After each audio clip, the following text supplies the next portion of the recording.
Hi guys, good morning. Ang luto tayo tatati sinigang na pink salmon belly. So agpainit tayo ti mantika.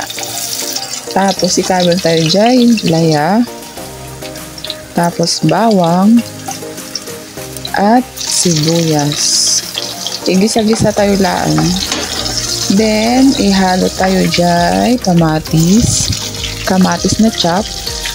Tapos iluto tayo na laing di kamatis tapo para mas malasa, tiraman na.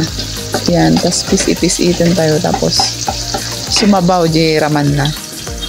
Tapos ikabel tayo di nagatang ko nga miso, tag 10 pesos lang, miso powder. Tapos i-mix-mix tayo di na igisa nga onions, tsaka mga garlic, tsaka mga layakan kamatis. So kasto iti texture na. Tapos no naigisa, dagdag tayo ti 4 cups na water or danom. Tapos hayaan nating pakuluan. Ayan, pakuluan lang natin. Tapos takpan muna natin mga 5 minutes. Yan, kumulo. Tapos no nagburok na kasdayan, ikabel tayo dyan 1 kilong na pink salmon belly. Ayan.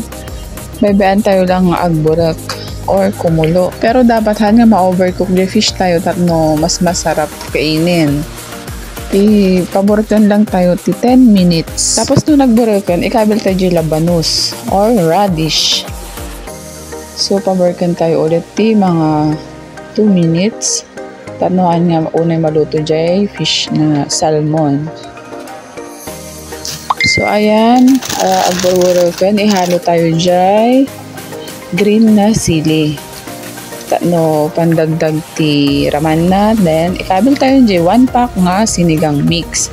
Dapat miso dyan nagatang ko kaso mali dyan na itadahan ko napansin.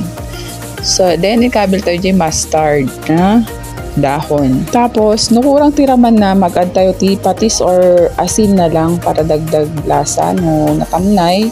Then bring to boil another 2 minutes. Then ready to serve. Enjoy eating. Bye!